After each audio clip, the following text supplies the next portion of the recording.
Voilà. Alors, désolé pour cette petite interruption, mais notre cher Gabay adoré et dévoué n'était pas au top de la forme, donc il y a eu une petite interruption. Maintenant, Baruch Hashem, il est de retour. Et Zrat Hashem, qu'Akadosh Baruch Hu yatmid et bri'uto leorech yamim veshanim. Kiddushin daf dalet. Alors la Braïta nous rapporte la source des Kiddushé Kesef.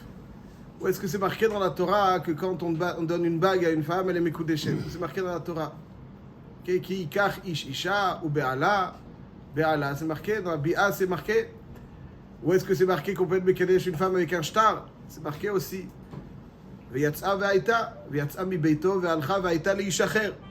Donc on fait un hekesh entre Kiddushin et Girushin. De la même manière que Yotzet Beshtar, Niknet Beshtar, Vyatsa, Vaïta. Yetzia, c'est les Girushin, Vaïta, c'est la Havaya, c'est les Kiddushin, donc c'est Beshtar.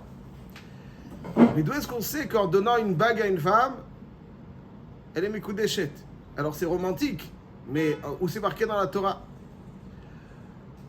La Gemara nous rapporte une braïta, Davdalet Amud Ben, Bet Amud Alev, Davdalet Amud Bet, Ki Yikach Ish Isha U'Be'ala, etc. En Kichala Bekesef, Vechen Omer Natati Kesef Asade Kach Mimeni. T'as soit mais pas là-bas, on parle du Kesef, mais en tout cas on l'apprend Kicha Kicha Misdefron, l'une des drachot, les drachot les plus connues du chasse, Kicha Kicha Misdefron. Kicha Kicha Misdefron. De la même manière qu'on acquiert un champ Bekesef, là on acquiert aussi une femme Bekesef, Kicha Kicha Misdefron. Et bien sûr, tout celui qui commence à étudier Kiddushin dit c'est quoi ça? De quoi on parle? Arrête, toujours un kinyan illustre l'acquisition. L'acte d'acquisition illustre l'acquisition. La chazaka, c'est une orad ba'alut. C'est-à-dire, je fais une chazaka, par exemple. Un shtar, c'est exprimé par écrit, ce qui donne de la consistance à l'expression. J'écris dans le shtar, ce qui donne de la consistance à l'expression. Bi'a. C'est une oraat ishut. On comprend. Mais qu'est-ce que c'est? Quoi? Tu donnes l'argent, la femme, c'est une marchandise, khalila. Tu donnes l'argent, tu achètes quoi? Les kiddushin, tu possèdes quelque chose. Qu'est-ce que tu possèdes? Tu peux lui demander de te faire un café. Tu ne possèdes rien du tout. Ma'inyan. Dans la Ketouva, il n'y a que des engagements que le mari prend à l'égard de la femme. Il n'y a aucun engagement que la femme prend à l'égard du mari. Le Maharsham, il dit, il y avait un tzad dans la Gemara que Moshi niknit bekesef kachi yotzet bekesef. Il y a un tzad dans la Gemara que de la même manière qu'on l'acquiert bekesef, alors elle peut sortir aussi bekesef. Ça paraît très bizarre. Quelle est la hava amina qu'elle sort bekesef? Kesef, c'est pour acquérir quelque chose. Pour sortir, tu donnes l'argent, ma inyan baiser. Le Maharsham, il dit que le hava amina qu'elle sort bekesef, c'est que la femme possède des shiaboudim à l'égard du mari. Cher Ksud Veona. Il est mechouyav mideoraita. Mideoraita, il est mechouyav à son égard. Donc il y a choliot qu'en donnant cet argent, il rachète les shiaboudim qu'il a à son égard. Avec Bashmalan, que non. Qu'il n'y a que Bishtar qu'elle peut sortir. Il y avait un avamina qu'il rachète les shiboudim que lui, il a à son égard. Ça, j'entends. Chez c'est lui qui est chayav. Kesoud, c'est lui qui est chayav. Rona, c'est lui qui est chayav. Il a des devoirs de Horaïta. Chez Erak, Soutav et Onatalo Igra. Donc, il y avait un avamina dans la Gemara que Yotzed Bekesef. Yotzed Bekesef, comme c'est dit le Maharsham Miberzon. Le grand-père de Rav Shvadron. Donc, ça, on comprend. Mais mettre lui, il est chayav Midoraïta. Mais quand lui donne du Kesef à cette femme, qu'est-ce qu'il acquiert? Qu'est-ce qu'il acquiert? Ma'inyan, qu'est-ce que le Kesef fait? Attends. C'est barour que le kinyan dont il est question, c'est un kinyan qu'on appelle un kinyan de Ishut. Ça n'a rien à voir avec un kinyan mamoni. J'ai aucun droit mamoni, un droit économique quelconque, bien évidemment. C'est un droit de Ishut, ça veut dire j'acquiers l'exclusivité, ou en tout cas j'acquiers le droit de Ishut. La Torah souhaite que lorsqu'il y a un lien conjugal, d'après le Rambam, toute personne qui aurait un lien, même des personnes qui décident de vivre en concubinage, ils sont réservés l'un à l'autre, et ils vivent très sérieusement. D'après le Rambam, chaque bi'a, c'est un bitul mitzvah tassé. Pourquoi? Il y a un pilpoul dans l'achronim. Est-ce qu'il y a aussi le lave de l'otier kedesha quand il y a une bia sans kiddushin? Mais au minimum, il y a un lave, il y a un bitul assez de kiikar hishisha. Ça veut dire que la Torah souhaite que le lien conjugal ne soit pas un lien sans engagement juridique. Ça doit être dans le cadre d'un engagement juridique. Parce que la pilégesh, tout d'un coup, elle peut dire arrête, la pilégesh. Elle dit salut. Donc salut. Ça veut dire qu'il n'y a pas d'engagement, il n'y a pas un lien juridique entre le mari et la femme. Donc le kinyan, c'est acquérir ce lien intime, c'est-à-dire acquérir le cadre de ce lien intime où elle ne peut pas dire salut. Ni lui peut dire salut, ni elle peut dire salut. Ça veut dire qu'il y a un engagement mutuel où il a un droit, entre guillemets, d'avoir un lien avec elle. C'est ça, il acquiert ce droit d'avoir un lien avec elle. C'est un droit qui permet de cadrer ce lien et de ne pas le rendre un lien hefker, sans contrainte. Sans contrainte, j'entends par là, sans engagement. Tu ne peux pas dire salut, après il faut un guet, après il faut, etc. Ça, c'est le lien. Ça veut dire il ne peut pas lui demander de faire un café, ça va pas shoot. Il a acquis que le droit à ce lien. Le droit à ce lien conjugal. C'est un kinyan ishout, c'est pas un kinyan mamoni, c'est un kinyan de ishout. D'ailleurs, juste pour mettre en relief ce kinyan, si je pose la question pourquoi une femme elle peut pas être mitkadeshet à deux personnes, alors il y a deux raisons à cela. D'abord, il faut préciser que c'est pas pachout, hein. Juste quelqu'un qui dit arat mekudeshet li chutz mi ploni, n'est-ce pas? Il y a une sugia dans Gitin que yacholiot que le Rambam, le Shulchan Aruch, ils sont poskim que si quelqu'un d'autre chutz mi ploni, yacholiot que si l'autre il est mekadesh ota, elle sera mekudeshet. Il faut expliquer. Mais le Rashba précise que lui ne pourra pas avoir de lien avec elle. Ouais, ça veut dire parce qu'il y a un dit vedavak bishto volobeshet ravero. Mais le kinyan, c'est-à-dire il peut laisser la place à quelqu'un d'autre, entre guillemets. Même si s'il y a la place à quelqu'un d'autre, il sera insuffisant pour avoir un lien avec elle. Ouais, mais il peut avoir le droit de ishout, mais s'il y a quelqu'un d'autre, c'est fini. Lui, il ne peut pas avoir. Vedavak bishto volobeshet ravero. Mais ce droit ishout, normalement, il est exclusif. Dans un kinyan normal, il est exclusif. J'acquiers ce droit de Ishout. C'est-à-dire, la Torah souhaite que le droit de Ishout soit un droit qui est cadré dans le juridique et pas stam comme je ne sais quoi. Il faut que ce soit cadré dans le juridique. Donc elle dit, voilà, tu acquiers ce droit de Ishout, tu as un droit, pas une autorité de Ishout, mais un droit de Ishout. Une autorité, tu ne peux pas... des droits de Ishout qui te permet d'avoir un lien avec elle. Et ça, ce kinyan empêche toute autre personne d'avoir un kinyan, d'avoir des kiddushin, parce qu'elle est knouyalo. C'est un droit, c'est lui qui a ce droit sur cette femme de Ishout. Juste pour mettre en relief encore l'idée. Il y a un cas où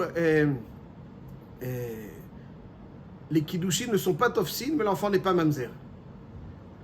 C'est-à-dire que normalement, je précise encore un petit peu mieux, quand les kiddushin, le fait d'avoir un kinyan, Ishout comme on l'a décrit, ça transforme la femme en herva.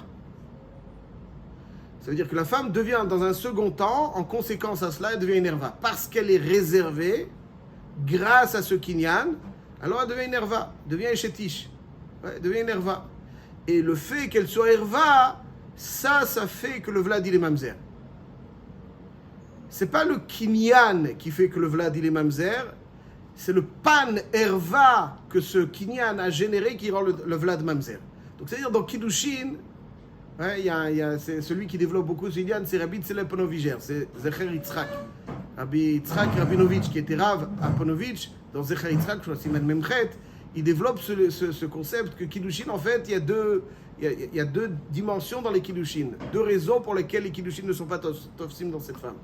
La première, c'est une femme mekudeshet. Première, parce qu'elle est knouya, c'est les knouya, alors c'est pour ça que dans le kinyan, je peux laisser place, mais après, il ne pourra pas aller avec elle. Des kiddushin normales, elle est knouya, elle est gamrée.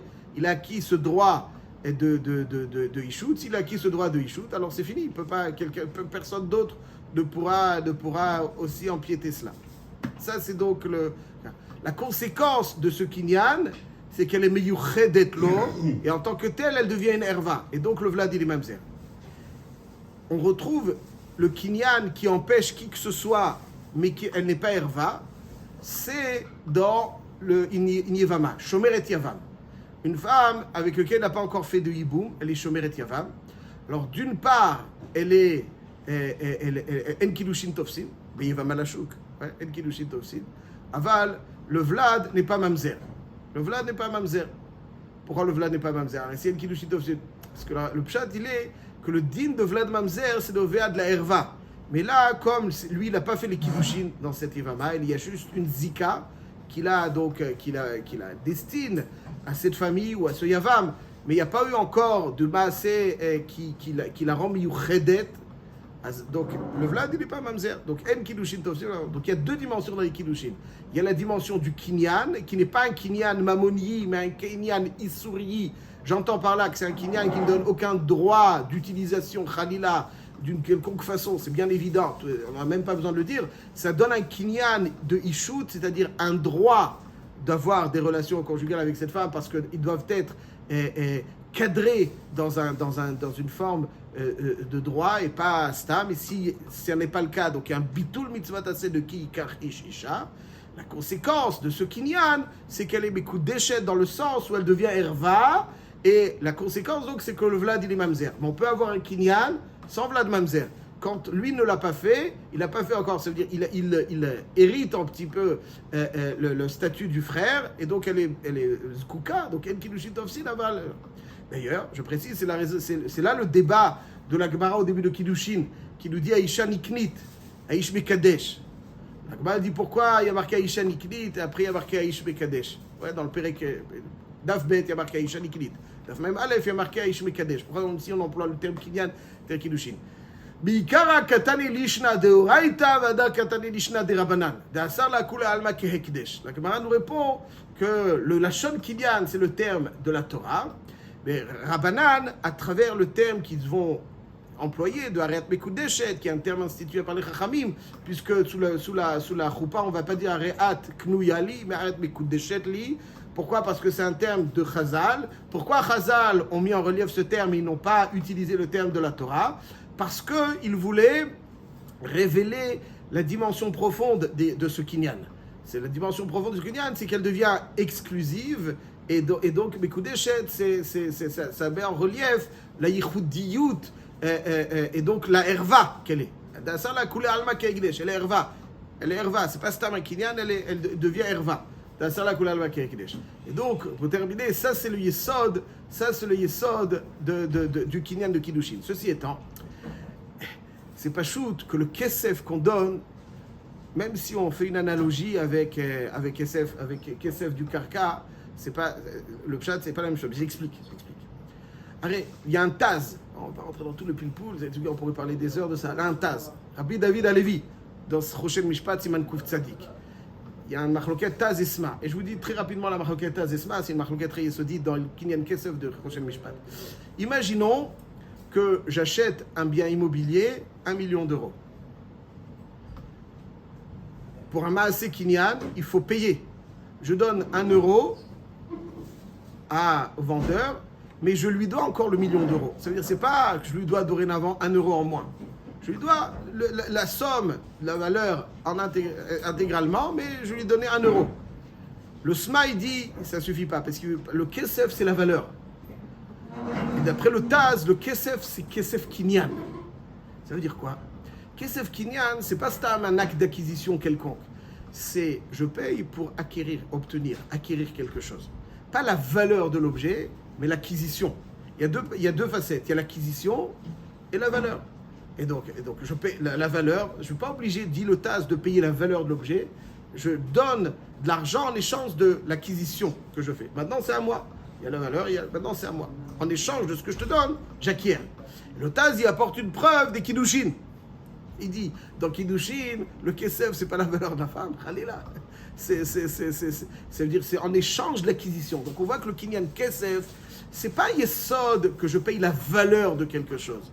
C'est pour obtenir une acquisition, il faut payer pour obtenir l'acquisition, mais pas la valeur. C'est un acte échange du Kinyan, pas de la valeur de l'objet. Et donc, d'après le Taz, c'est pas chouette pour en apprendre. C'est-à-dire que de la même manière que dans Karka, on paye pour obtenir l'acquisition, et le paiement n'est pas la valeur, la même chose dans la femme, on paye pour obtenir l'acquisition, mais la valeur donc dépasse de bien loin tout ce qu'on peut donner là-dessus. Et ça, le kolpanim, ça c'est le kinyan kesef. Kinyan kesef, c'est une forme de paiement, une valeur. Je paye la valeur du kinyan, en échange du kinyan, pas la valeur de l'objet. Ouais, la valeur du kinyan, c'est-à-dire qu'en échange du kinyan, l'acquisition, je paye pour obtenir le kinyan. Maintenant, la valeur est bien plus profonde que cela. Ça, c'est donc le yesod de Kesef Kiddushin, Hazak ou Baruch.